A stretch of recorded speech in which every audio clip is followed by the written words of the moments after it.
Okay. I'm confident. I'm going to summarise my plan and I'm going to check back in later and let you know how it's worked. On my hand, I've written present, breath, embodied, emotions.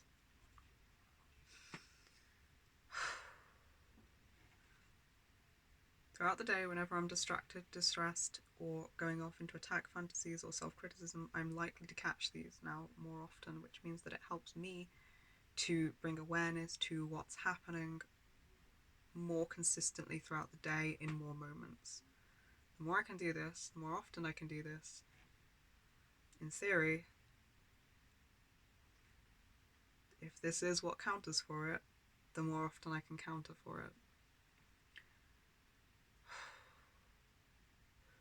I think that out of all the skill sets we've learned, these are the ones that are going to help pull me out of my head and out of the internal criticism, out of the fucking drowning, very loud, very consistent screams about every way I'm fucking up people's expectations of me, along with the occasional reminder that I do not have to meet anybody's fucking expectations of me.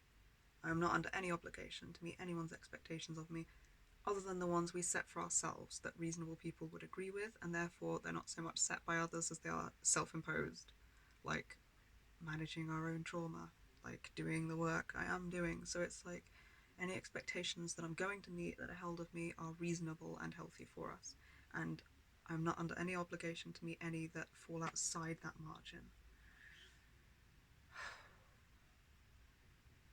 I'm going to do a hell of a lot of work to make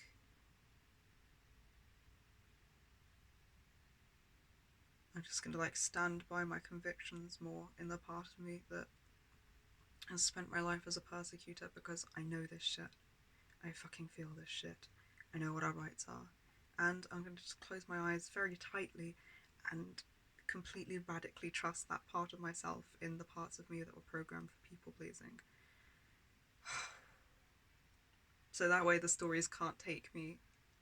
Like, when I'm trying to counter for and distract myself from these things, it can't stop me from doing that by readapting to go, oh, but what if you're wrong? Or, oh, but what if this is selfish?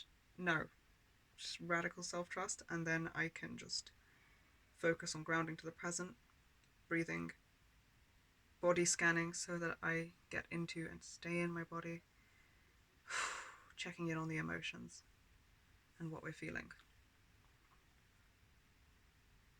That's all I'm going to focus on today, and we're going to see if that starts to make it a little easier to exist, because it has been fucking rough.